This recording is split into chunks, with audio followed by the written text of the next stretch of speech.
Okay, so this is my review for Book 2 of the 9 from the Legacy of the Force series, Bloodlines featuring Boba Fett. So, little clue for all the future Star Wars books in this series. This is one of the 2 which doesn't have a Solo or Skywalker on, which is their cover, which is pretty cool. It's Boba Fett is a great character.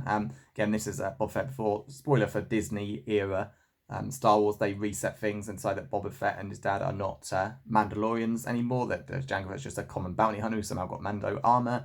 And yeah, it doesn't make any sense. It fit that Django was Mandalorian and he just basically went its own way. But yeah, it's but it doesn't really matter all that much. But of course, let's get to it. So if you've read the Count Travis Republic Commando books, this feels like a sequel set years later. She's the author, and as much as I liked how this book started out, I hated how they ended, particularly how they made the Jedi look like bad guys. Which Carl Scarata effectively say Palpatine, the Jedi Council were worse Palpatine because Palpatine set the whole thing up and had to make all these clones created just die with it. The Jedi Council just turned a blind eye to it, makes them worse. And letting lead female Jedi die for the stupidest reason. She can't bear to let a clone die, a living, breathing man die. When it's like a clone or a Jedi boy. No, ignoring that stuff, Republic Commando series started really, really well. At least the first 3 books I genuinely liked, not book 4 and then Imperial Commando. But yeah, this does feel like a sequel. You've got the usual Mandalorian language in there. You've got the Mando aid, Ica, all that stuff. And yeah, I'm wondering who's going to show up. So yeah, that's quick spoilers again, I suppose, for the Republic Commando book. One Jedi basically walks out in the Jedi Order. Based on his age, there's no way. He'd just be like 90. I don't think they ever said his age, but based on Republic Commando, he's probably in his like late 20s, maybe 30 when he passed his Jedi training. So let's say he was, 30 in Revenge of the Sith.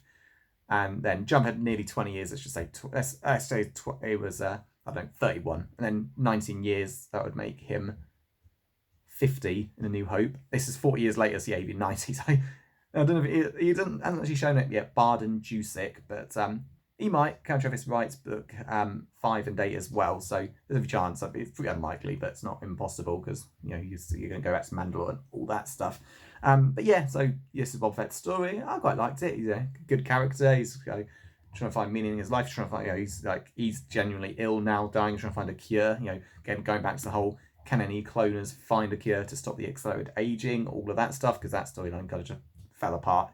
In the end, they just couldn't, as in they couldn't do it, and then it was confirmed that, there was never a way to stop the accelerated aging. I think. Either way, the book was never published, so we had to go that it couldn't happen. But yeah, Boba's not got that same thing, but he's still got the downfalls that come with clone, like the illnesses that can't be stopped like you normally get. He establishes a bit different, which is cool and all. So yeah, we have a lot of his stuff. You got more like Jason, leading this Galactic Alliance Guard, where he's basically just kicking in doors, because Corellia are rebelling against them, so anyone from Corellia has to be kicked out of Coruscant, which is all pretty dodgy, to the point where Jason actually tortures a prisoner to death, which is really, really bad. Doesn't feel anything about it. And that woman turns out to be Boba Fett's son. Very, very bad for him. Boba Fett's going to want Boba Fett's daughter, sorry. He's going to want some payback, and yeah, it's just watch Jason just become so detached from reality, not caring what's right and wrong anymore. Even see a difference is really bad. I'm not liking this arc whatsoever. Definitely prefer this to book 1.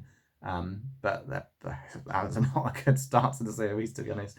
Yeah, the war again just makes no sense. I mean, even in book 1, Lumiere mentions to some dark spirit, this war could easily have been stopped. Jason will work out she's been manipulating the whole thing eventually, and that's just how this is. This isn't the Clone Wars when all these planets legit have good reasons to do it. It's 10 years after Yuuzhan Vong invasion, where 360 trillion beings were killed, and suddenly, no, the government's not good. We need to rebel. What? It just doesn't make sense. This is just Star Wars, and the war in Star Wars for the sake of it. And yeah, I don't like this one bit. And it's all picking up steam here. Jason's actually turning worse. About torturing prisoners to death is terrible. Some good things happen. Han helps Boba Fett assassinate Thack and Cell Solo, which is great. I thought after bringing him back, he'd be there all the way through to the end. He's not, which is good because it's quite realistic. He's effectively just a troublemaker trying to do whatever hell he wants and lead his people into a war they won't win. So it makes sense he's dead, but does that just end war? No, of course not. It's 9 books. We've got a bit more and more. I've avoided reading the books, the synopsis of later ones. But I don't think this is going to go on until book 9. So other good things, yeah, you've seen Jason's bad influence on Ben. how like bad this can go for him. God, I don't know if I read this, but I don't remember the other stuff. That yes, that's kind of it really. You know, Boba and Han are like allies now. Boba's never had a problem with Han. He's just doing his job, getting money for Jabba the Hutt. And yeah, that yeah, he's quite. Han is quite lucky. He doesn't like Boba doesn't want to kill him before he finds out his daughter's been killed. But yeah, he'll probably come after Jason eventually.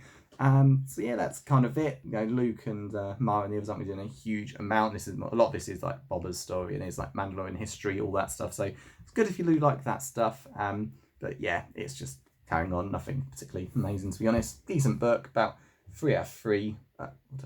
Sorry, 3 out of 5, same as the last one, but it does get better from here.